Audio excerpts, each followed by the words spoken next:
ನಮಸ್ಕಾರ ಗೆಳೆಯರೇ, ನಮ್ಮ ಚಾನಲ್ಗೆ ಸ್ವಾಗತ. ಜನವರಿಯ ಆ ಹಿತವಾದ ಚಳಿ ಮತ್ತು ಹೊಂಬಿಸಿಲಿನ ನಡುವೆ ಅವನಿ ತನ್ನ ಮನೆಯ ಮಹಡಿಯ ಮೇಲೆ ನಿಂತು ಕೂದಲು ಒಣಗಿಸಿಕೊಳ್ಳುತ್ತಿದ್ದಳು.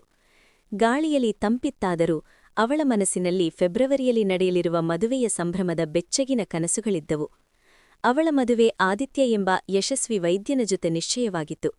ಅವಳ ಅಕ್ಕ ಸ್ವಾತಿ ತಾಯಿಗೆ ಬಹಳ ಮುದ್ದಿನ ಮಗಳು. ಹಾಗಾಗಿ ಸ್ವಾತಿಯನ್ನು ಕರೆತರಲು ತಾಯಿ ಸುಧಾ ಮತ್ತು ತಂದೆ ಶಶಿಕಾಂತ್ ಅಳಿಯನ ಮನೆಗೆ ಹೋಗಿದ್ದರು. ಸ್ವಾತಿಗೆ 8 ವರ್ಷದ ಕಾವ್ಯ ಮತ್ತು 4 ವರ್ಷದ ನೇಹಾ ಸೇರಿದಂತೆ 3 ಹೆಣ್ಣುಮಕ್ಕಳಿದ್ದರು. ದಿಢೀರನೆ ಫೋನ್ ಗಂಟೆ ಬಾರಿಸಿದಾಗ ಅವನಿ ತನ್ನ ಕನಸುಲೋಕದಿಂದ ಹೊರಬಂದಳು. ಓಡಿಹೋಗಿ ಫೋನ್ ಎತ್ತಿದಾಗ ಅತ್ತ ಕಡೆಯಿಂದ ತಂದೆಯ ಅಳುವ ದನಿ ಕೇಳಿಸಿತು. ಗಾಬರಿಯಾದ ಅವನಿ, ಏನಾಯಿತು ಪಪ್ಪ, ಯಾಕೆ ಅಳುತ್ತಿದ್ದೀರಾ ಎಂದು ಕೇಳಿದಳು. ಶಶಿಕಾಂತ್ ನಡುಗುವ ದನಿಯಲ್ಲಿ ಹೇಳಿದರು, ಮಗಳೇ ಅವನಿ, ನಿನ್ನ ಅಕ್ಕ ಸ್ವಾತಿ ಈಗ ಈ ಲೋಕದಲ್ಲಿಲ್ಲ, ನಮ್ಮನ್ನು ಬಿಟ್ಟು ಹೋಗಿಬಿಟ್ಟಳು. ಇದನ್ನು ಕೇಳಿದ ತಕ್ಷಣ ಅವನಿಗೆ ಭೂಮಿ ಕುಸಿದಂತಾಯಿತು. ಕೈಯಲ್ಲಿದ್ದ ಫೋನ್ ಕೆಳಗೆ ಬಿತ್ತು. ಸಂಭ್ರಮ ಮನೆಮಾಡಿದ್ದ ಮನೆಯಲ್ಲಿ ಒಂದು ಕ್ಷಣದಲ್ಲಿ ಸ್ಮಶಾನ ಮೌನ ಆವರಿಸಿತು.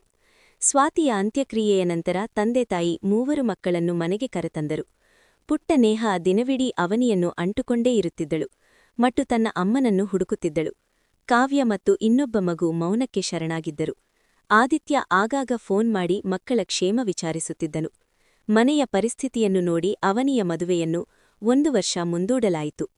ಒಂದು ದಿನ ಇದ್ದಕ್ಕಿದ್ದಂತೆ ಸ್ವಾತಿಯ ಅತ್ತೆ ಉರ್ವಿಶಿ ಮನೆಗೆ ಬಂದರು. ಮಕ್ಕಳನ್ನು ಸ್ವಲ್ಪ ಹೊತ್ತು ಮುದ್ದಾಡಿ ನಂತರ ಸುಧಾ ಮತ್ತು ಶಶಿಕಾಂತ್ ಬಳಿ ವಿಷಯ ತೆಗೆದರು. ನನ್ನ ಮಗ ಮತ್ತು ಮಕ್ಕಳ ಬಾಡಿದ ಮುಖವನ್ನು ನನಗೆ ನೋಡಲಾಗುತ್ತಿಲ್ಲ. ಹಾಗಾಗಿ ನಾನು ಕಾರ್ತಿಕ್ನ 2ನೇ ಮದುವೆಯ ಬಗ್ಗೆ ಯೋಚಿಸುತ್ತಿದ್ದೇನೆ. ಅವನಿಗೆ ಹೆಂಡತಿ ಸಿಗುತ್ತಾಳೆ, ಮಕ್ಕಳಿಗೆ ತಾಯಿ ಸಿಗುತ್ತಾರೆ. ಉರ್ವಿಶಿಯ ಈ ಮಾತು ಕೇಳಿ ಸುಧಾ ದಬಾದಬಾ ನೋಡುತ್ತಾ ನಿಂತುಬಿಟ್ಟರು. ಸ್ವಾತಿ ತೀರಿಹೋಗಿ ಇನ್ನೂ 3 ತಿಂಗಳೂ ಆಗಿಲ್ಲ. ಆಗಲೇ 2ನೆಯ ಮದುವೆಯ ಮಾತು. ಅವನಿಗೆ ಇದನ್ನು ಕೇಳಿ ಸುಮ್ಮನಿರಲಾಗಲಿಲ್ಲ. ಆಂಟಿ, ನೀವು ಮಕ್ಕಳಿಗಾಗಿ ಮಲತಾಯಿಯನ್ನು ತರುವ ಮಾತಾಡುತ್ತಿದ್ದೀರಾ ಎಂದಳು. ಉರ್ವಿಶಿ ಖಾರವಾಗಿ ಉತ್ತರಿಸಿದರು, ನೋಡು ಅವನಿ, ನೀನು ದೊಡ್ಡವರ ವಿಷಯಕ್ಕೆ ಬರಬೇಡ. ಮಕ್ಕಳಿಗೆ ತಾಯಿ ಅಗತ್ಯವಿದ, ಅದು ಸ್ವಂತ ತಾಯಿ ಇರಲಿ ಅಥವಾ ಮಲತಾಯಿ ಇರಲಿ. ಅವನಿ ಕೋಪದಿಂದ ಅಲ್ಲಿಂದ ಎದ್ದು ಹೋಗಿ ಪುಟ್ಟ ನೇಹಾಳನ್ನು ಎದೆಗೆ ಅಪ್ಪಿಕೊಂಡು ಮಹಡಿಯ ಮೇಲೆ ಹೋದಳು. ಸ್ವಲ್ಪ ಹೊತ್ತಿನ ನಂತರ ಉರ್ವಿಶಿ 3 ಮಕ್ಕಳನ್ನು ಬಲವಂತವಾಗಿ ತಮ್ಮ ಜೊತೆ ಕರೆದೊಯ್ದರು. ಸುಧಾ ಅಳುತ್ತಲೇ ಕುಳಿತಿದ್ದರು. 2 ದಿನಗಳ ನಂತರ ಮಕ್ಕಳ ಫೋನ್ ಬಂತು. ಮೌಸಿ, ಚಿಕ್ಕಮ್ಮ, ನಮಗೆ ಊಟ ಕೊಡುತ್ತಿಲ್ಲ, ನಮ್ಮಿಂದ ತುಂಬಾ ಕೆಲಸ ಮಾಡಿಸುತ್ತಿದ್ದಾರೆ ಎಂದು ಕಾವ್ಯ ಅಳುತ್ತಾ ಹೇಳಿದಳು. ಅಷ್ಟರಲ್ಲಿ ಪುಟ್ಟ ನೇಹಾಳ ಅಳುವ ದನಿ ಕೇಳಿಸಿ ಫೋನ್ ಕಟ್ಟಾಯಿತು. ಮಕ್ಕಳ ನೋವಿನ ದನಿ ಕೇಳಿ ಅವನಿಯ ಹೃದಯ ಚೂರಾಯಿತು. ಅವಳು ತಕ್ಷಣ ಕಾರ್ತಿಕ್ಗೆ ಫೋನ್ ಮಾಡಿ ಮನಬಂದಂತೆ ಬೈದು ಅಳತೊಡಗಿದಳು. ಮರುದಿನ ಬೆಳಿಗ್ಗೆ ಅವನಿ ಬೇಗ ತಯಾರಾದಳು. ಸುಧಾ ಕೇಳಿದರು, ಮಗಳೇ, ಎಲ್ಲಿಗೆ ಹೋಗುತ್ತಿದ್ದೀಯಾ?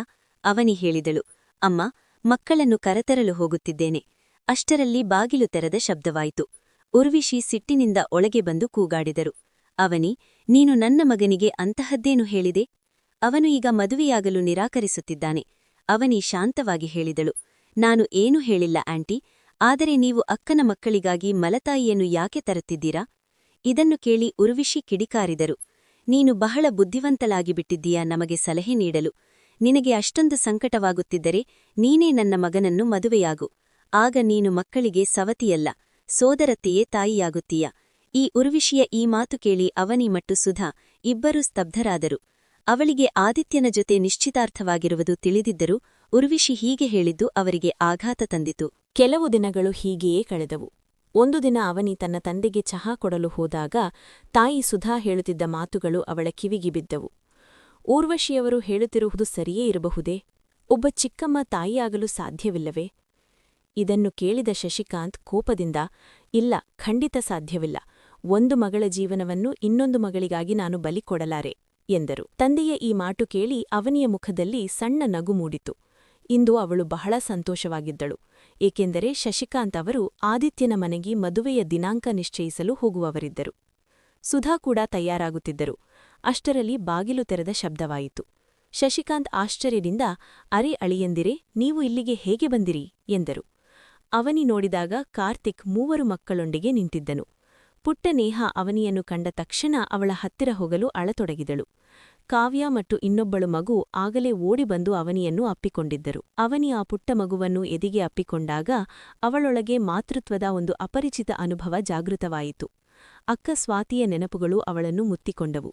ಸ್ವಾತಿ ಕೇವಲ ಅಕ್ಕನಾಗಿರಲಿಲ್ಲ, ಇಡೀ ಮನೆಗೆ ಎರಡನೇ ತಾಯಿ ಎಂತಿದ್ದಳು. ಆದರೆ ಇಂದು ಅದೇ ಅಕ್ಕನ ಮಕ್ಕಳು ಅನಾಥರಂತೆ ದಯನೀಯ ಸ್ಥಿತಿಯಲ್ಲಿ ಬದುಕುತ್ತಿರುವುದನ್ನು ಕಂಡು ಅವಳಿಗೆ ಸಹಿಸಲಾಗಲಿಲ್ಲ. ರಾತ್ರಿ ಮಕ್ಕಳು ಮಲಗಿದ್ದಾಗ ಕಾವ್ಯಳ ಕೆನ್ನೆಯ ಮೇಲೆ ಕಣ್ಣೀರಿನ ಹನಿಗಳು ಇನ್ನೂ ಹಾಗೆಯೇ ಇದ್ದವು. ಅವನಿ ಹೊರಗೆ ಬಂದಾಗ ಸುಧಾ, ಶಶಿಕಾಂತ್ ಮತ್ತು ಕಾರ್ತಿಕ್ ಮೌನವಾಗಿ ಕುಳಿತಿರುವುದನ್ನು ಕಂಡಳು. ಮನೆಯಲ್ಲಿ ಸ್ಮಶಾನ ಮೌನ ಆವರಿಸಿತ್ತು. ರಾತ್ರಿ ಅವನಿ ಮಕ್ಕಳೊಂದಿಗೆ ಮಲಗಲು ಹೋದಾಗ 6 ವರ್ಷದ ನೇಹಾ ಹೇಳಿದಳು, ಮೌಸಿ, ಚಿಕ್ಕಮ್ಮ, ನಾವು ಇನ್ನು ಮುಂದೆ ಅಲ್ಲಿಗೆ ಹೋಗುವುದಿಲ್ಲ, ನಿಮ್ಮ ಜೊತೆಯೇ ಇರುತ್ತೇವೆ. ದೊಡ್ಡಮ್ಮ ನಮಗೆ ತುಂಬಾ ಹೊಡೆಯುತ್ತಾರೆ, ಊಟವನ್ನೂ ಕೊಡುವುದಿಲ್ಲ, ನಮ್ಮಿಂದ ಎಲ್ಲಾ ಕೆಲಸ ಮಾಡಿಸುತ್ತಾರೆ. ಅವನಿ ಕೇಳಿದಳು, ಹಾಗಾದರೆ ಪುಟ್ಟ ಮಗುವನ್ನು ಯಾರು ನೋಡಿಕೊಳ್ಳುತ್ತಾರೆ? ನೇಹಾ ಉತ್ತರಿಸಿದಳು, ಎಲ್ಲವನ್ನೂ ಕಾವ್ಯ ಅಕ್ಕನೇ ಮಾಡುತ್ತಾರೆ ಮೌಸಿ. 8 ವರ್ಷದ ಮಗುವಿನಲ್ಲಿ ಒಬ್ಬ ತಾಯಿಯನ್ನು ಕಂಡ ಅವನಿಗೆ ಕಣ್ಣೀರು ತಡೆಯಲಾಗಲಿಲ್ಲ. ಅವಳು ಕಾವ್ಯಳ ಪುಟ್ಟ ಕೈಗಳನ್ನು ಹಿಡಿದುಕೊಂಡಾಗ ಕಾವ್ಯ ಬಿಕ್ಕಿ ಬಿಕ್ಕಿ ಅಳುತ್ತಾ ಹೇಳಿದಳು, ಮೌಸಿ, ನೀವೇ ನನ್ನ ಅಮ್ಮನಾಗಿಬಿಡಿ, ನಿಮ್ಮಿಲ್ಲದೆ ನಾವು ಅಲ್ಲಿಗೆ ಹೋಗುವುದಿಲ್ಲ. ಪಪ್ಪಾ, ಪ್ಲೀಸ್, ನನ್ನ ಮೌಸಿಯನ್ನು ನನ್ನ ಅಮ್ಮನನ್ನಾಗಿ ಮಾಡಿ. ಇದನ್ನು ಕೇಳಿ ಅವನಿ ಸ್ತಬ್ಧಳಾದಳು.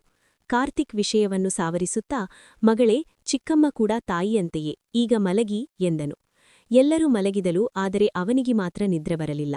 ಒಂದು ಕಡೆ ಆದಿತ್ಯನ ಜೊತೆಗಿನ ಸುಂದರ ಭವಿಷ್ಯ, ಇನ್ನೊಂದು ಕಡೆ ಕಳೆದ ಕೆಲವು ತಿಂಗಳಿಂದ ತಾಯಿಯಾಗಿ ಬದುಕುತ್ತಿರುವ ಆ 8 ವರ್ಷದ ಮಗು. ಮರುದಿನ ಬೆಳಿಗ್ಗೆ ಕಾವ್ಯಳ ದನಿ ಕೇಳಿ ಅವಳ ನಿದ್ರೆ ತಿಳಿಯಿತು. ಮೌಸಿಯಮ್ಮ, ಚಹಾ ತಂದಿದ್ದೇನೆ. ಅವನಿ ನಗುತ್ತಾ ಚಹಾ ಸ್ವೀಕರಿಸಿದಳು. ಹೊರಗೆ ಬಂದಾಗ ಕಾರ್ತಿಕ್ ಮತ್ತು ಶಶಿಕಾಂತ್ ಮಾತನಾಡುತ್ತಿದ್ದರು. ಸುಧಾ ಅಡುಗೆ ಮನೆಯಲ್ಲಿ ಬ್ಯುಸಿಯಾಗಿದ್ದರು. ಕಾರ್ತಿಕ್ ಅವನಿಗೆ ಹೇಳಿದರು, ಅವನಿ, ನೀನು ನಮ್ಮ ಅಮ್ಮನ ಮಾತುಗಳನ್ನು ಗಂಭೀರವಾಗಿ ತೆಗೆದುಕೊಳ್ಳಬೇಡಿ, ನಾವೆಲ್ಲರೂ ನಿನ್ನ ಜೊತೆಗಿದ್ದೇವೆ.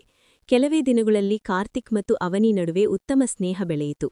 ಸಂಜೆ ಆದಿತ್ಯನ ಫೋನ್ ಬಂತು, ಆದರೆ ಅವನಿ ಅದನ್ನು ಎತ್ತಲಿಲ್ಲ. ಅಷ್ಟರಲ್ಲಿ ಹೊರಗೆ ಜಗಳದ ಧ್ವನಿ ಕೇಳಿಸಿತು. ಊರ್ವಶಿ ಮತ್ತು ಅವಳ ಪತಿ ಶಶಿಕಾಂತ್ ಅವರಿಗೆ ಏನನ್ನೋ ಮನವರಿಕೆ ಮಾಡಿಕೊಡುತ್ತಿದ್ದರು. ಆಶ್ಚರ್ಯವೆಂದರೆ ಸುಧಾ ಕೂಡ ಅವರಿಗೆ ಸಾಥ ನೀಡುತ್ತಿದ್ದರು. ಕಾರ್ತಿಕ್ ಅಲ್ಲಿರಲಿಲ್ಲ. ಅವನಿ ಸುಮ್ಮನೆ ತನ್ನ ಕೋಣೆಗೆ ಮರಳಿದಳು. ಆಗ ಕಾವ್ಯ ಬಂದು, ನಮಗೆ ಬೇರೆ ಅಮ್ಮ ಯಾರೂ ಬೇಡ ಎಂದು ಪುಟ್ಟ ಮಗುವನ್ನು ಎತ್ತಿಕೊಂಡು ಕುಳಿತು ತಾನೇ ಆ ಮಗುವಿಗೆ ತಾಯಿಯಂತೆ ಕಂಡಳು. ಸಂಜೆ ಕಾರ್ತಿಕ್ ಬಂದಾಗ ಕಾವ್ಯ ಹಠ ಹಿಡಿದಳು, ಪಪ್ಪಾ, ನಮಗೆ ಇಲ್ಲಿಂದ ಹೋಗಲು ಇಷ್ಟವಿಲ್ಲ.